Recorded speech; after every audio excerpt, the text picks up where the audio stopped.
Can you see what is written up here on the screen?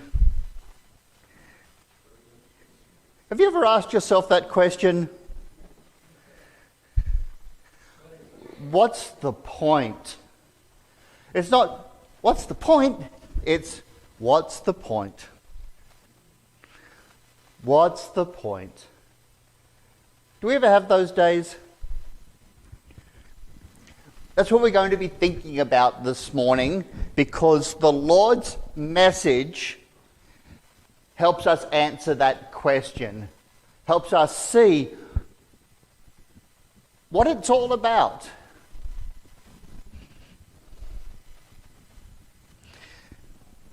I'm going to read a very short message, also from the 139th Psalm that we all read together. And it's going to have these words up there, here. It's going to have these words that I want you all to think about.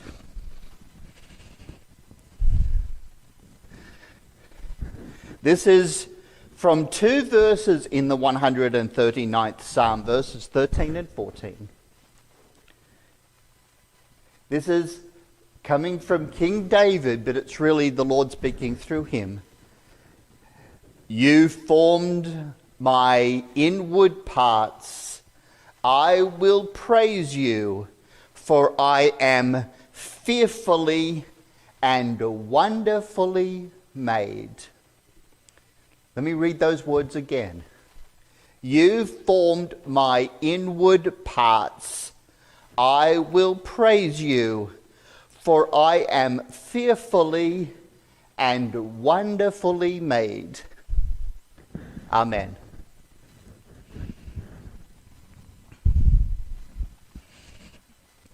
Let's think about our bodies, just our bodies for a second. Are we made this way by accident?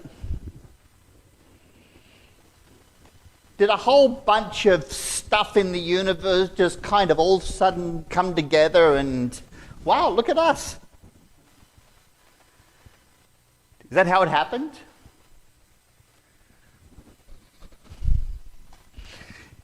Here's a picture of a bunch of kids. Did they just happen? Did a whole bunch of, as I said, just stuff in the universe come together and, wow, hey, we got a bunch of kids? Does that seem possible? What's much more likely? That someone made those kids? That someone made their bodies? That someone made their mind so that they could think, or their heart so they could love? Made them so that they could play and laugh and be friends and do wonderful things, both when they're young and as they grow up? I tend to think there's someone involved in making that happen.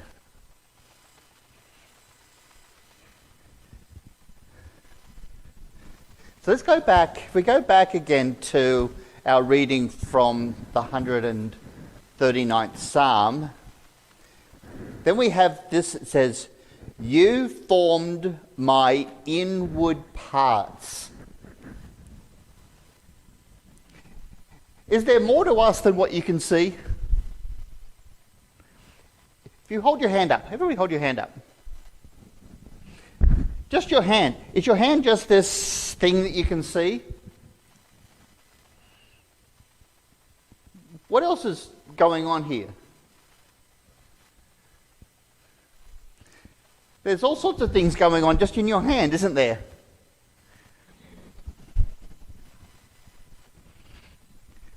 How about your chest, your abdomen, your torso? There's a lot going on inside, isn't there? There's a lot going on inside of us. Who made all that? How did that all happen? What do you think? God made it happen, didn't he? I wonder how often we stop and we think, I have all this stuff, whether it's working great or whether it's not working quite so great, either way, God made all this stuff that I have, that I sort of take for granted every day. I have all this stuff.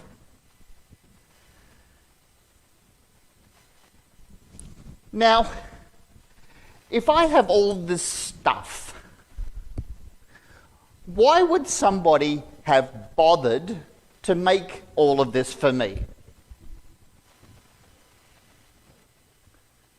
you think if there must have been a God who made all this stuff that's our bodies, that he would just make us and forget about us? That doesn't seem very likely, does it? Would he just make us and forget about us? If he was going to forget about us, why would he have made us in the first place? There'd be no point, would there? There'd be no point.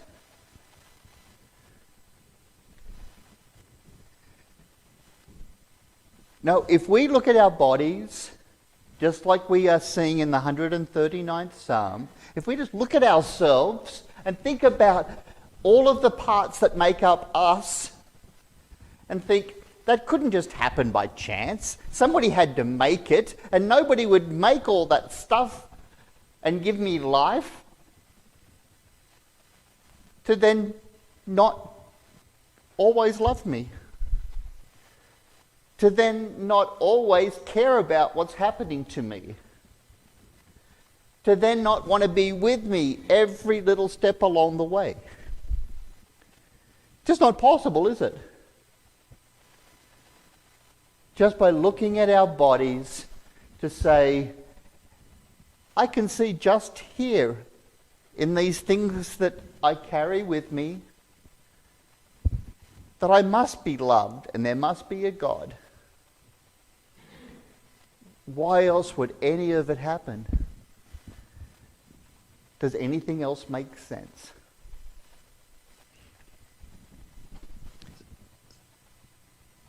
So if we go back to this question that we're looking at through today, what's the point?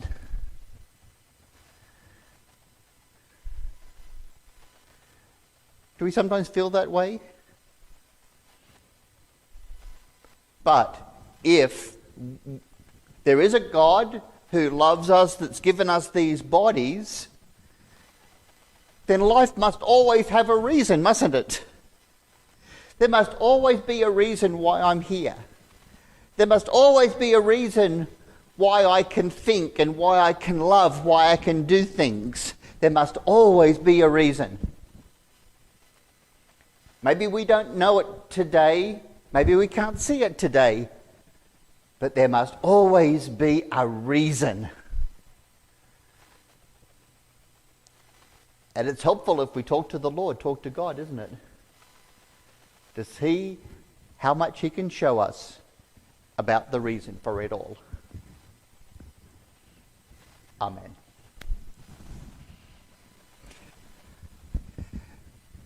So this question, what is the point, continues now by turning to the creation story itself to think about the sixth day of creation. Then God said, "Let the earth bring forth the living creature according to its kind, cattle and creeping thing and beast of the earth, each according to its kind." And it was so.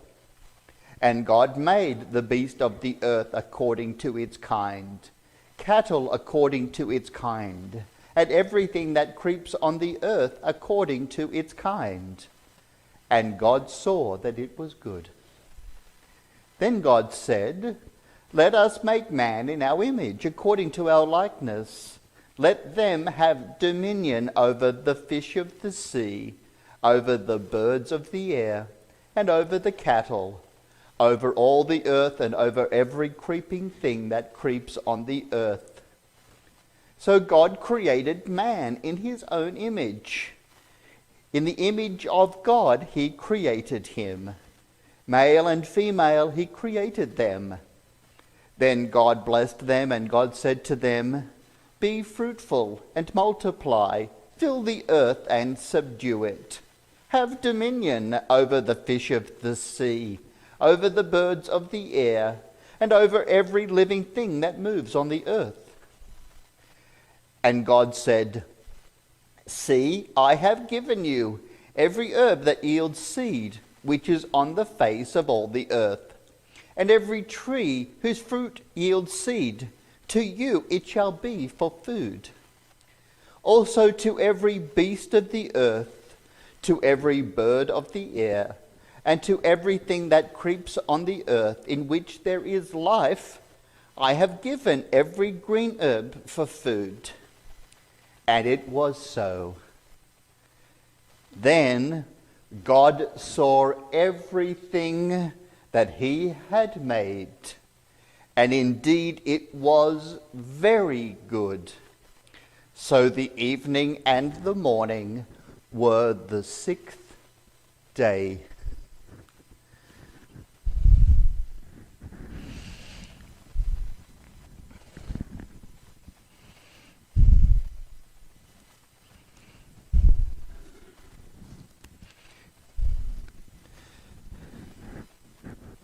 We turn now to the New Church book, Divine Providence, and read subsection 9 in number 324.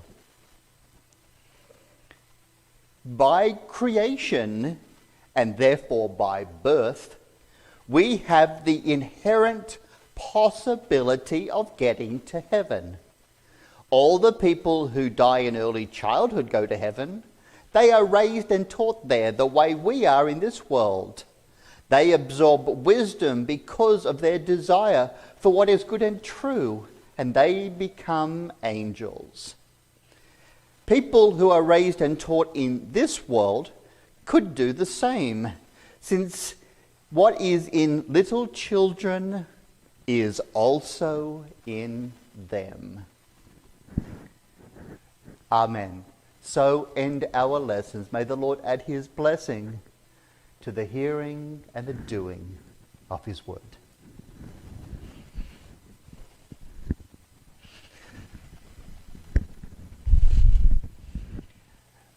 May the words of my mouth and the meditation of my heart be acceptable in your sight, O Lord, my rock and my redeemer. Amen.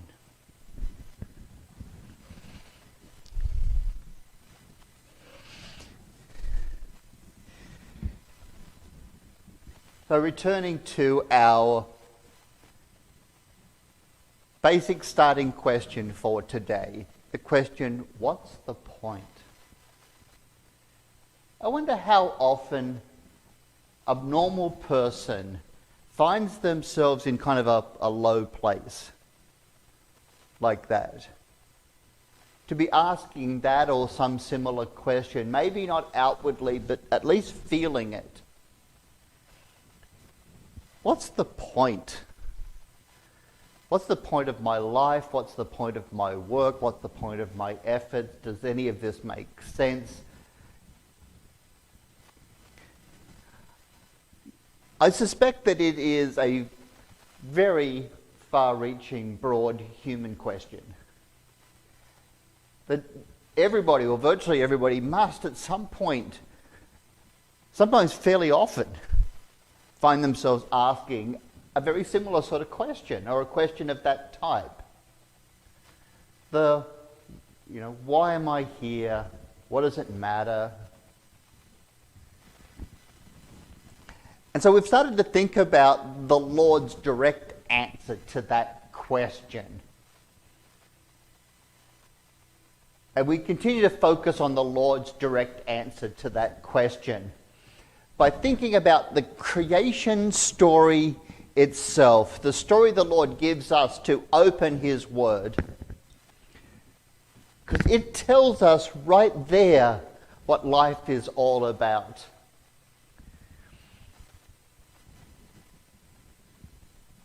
In many ways, the inspiration for all this came from one of my daughters, who was reflecting on the emotional ups and downs of life and said that one of the things that gives her comfort is the story of the sixth day of creation. When we think about the creation story, we have those 5 previous days, or those 5 previous periods. And at the end of each of those, we have this image of God, the Creator, looking down on his creation and every day observing that it was good. For 5 days in a row, for 5 of these periods of creation, we have God looking down and saying, that was good. What was made was good. But then on the 6th day, after the rest of creation was in place, when everything was needed, we have the introduction of animals of all sorts of kinds, and then ultimately the creation of humanity. The capstone of creation. The reason for the previous 5 days. The reason why all of those animals and creatures of the earth were introduced.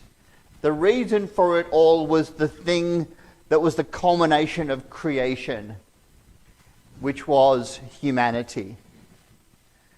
And on that 6th day, we don't have God, the Creator, looking at the created universe and saying again, that's good. You know, on the 6th day it changed. And what was seen was very good. It changed. On the 6th day, it was very good.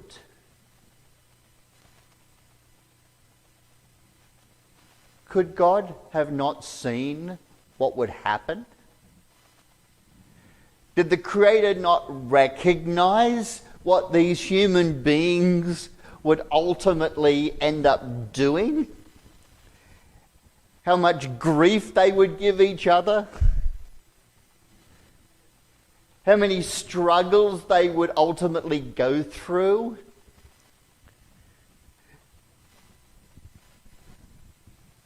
Of course he knew. Of course he knew. But that doesn't take anything away from that basic premise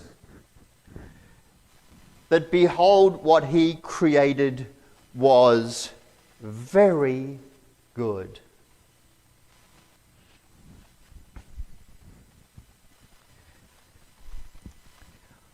So what was the point?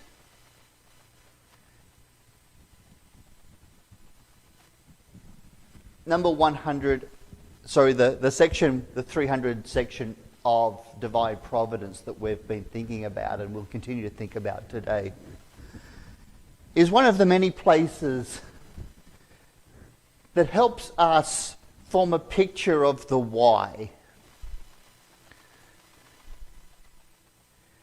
And it said in the passage that we read that every child who passes from this world as a child, what happens to them? They all go to heaven. Every child that's ever been born that didn't make it out of childhood for any number of reasons, where did they go? To heaven. Of every culture, of every race, of every time in history, they all went to heaven. And why was that? Because there was something in every child that could be and would be connected to the God who created them.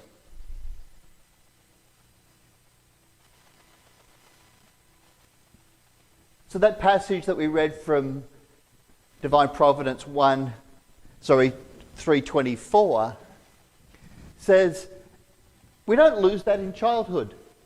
If every one of us here weren't here in this natural world, if we'd left this world as children, we'd be in heaven. But we didn't leave the world as children, did we? We've been around for a bit longer. Some a short while longer, some quite a bit longer. But we've been here a bit longer than childhood, haven't we? And what are we told? That the very same thing, the very same circumstances, the very same way of creation that means that every child who doesn't make it out of childhood goes to heaven applies to us no matter how many years we spend in this world. Think about that. Every one of us is still as invited into heaven as we were the day we were born. Every one of us has the same chance to have an angelic future as we did the day we were born. None of the stuff that happens in between changes that. Nothing that happened in between ever takes that away.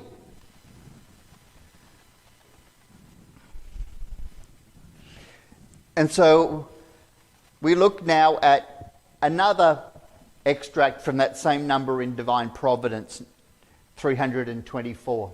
It's in subsection 7. Everyone is created to go to heaven. This is the ultimate point of creation. Think about those words. Everyone is created to go to heaven. This is the ultimate point of creation.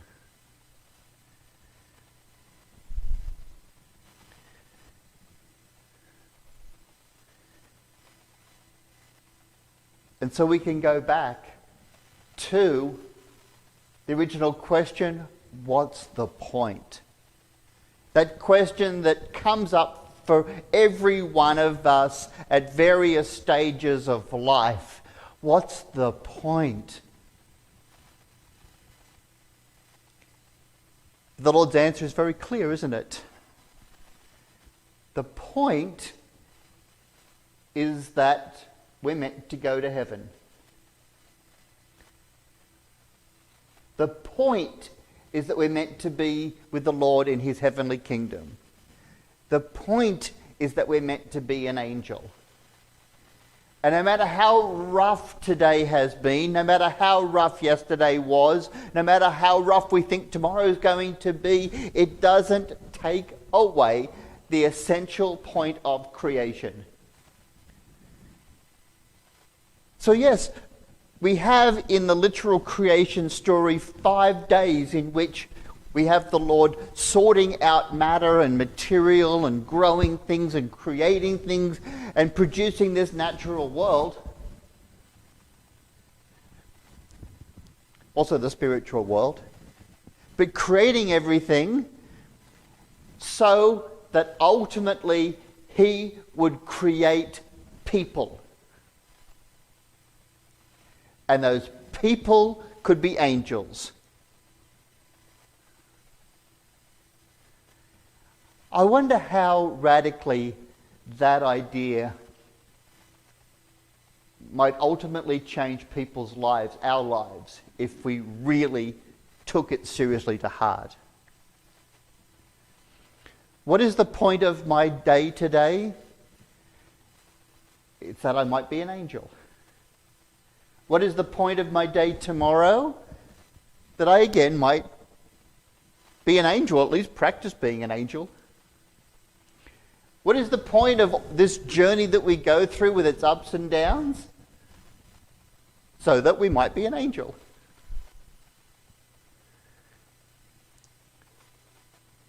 Suddenly a rough day isn't the end of the world, it's just a little bump in the road.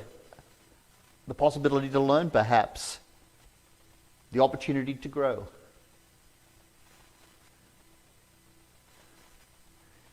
What if everybody knew that? What if everybody believed that?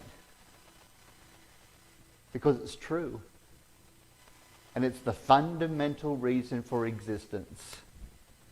That nothing would ever have been created if it wasn't for the fact that God wanted to make people who could then be angels.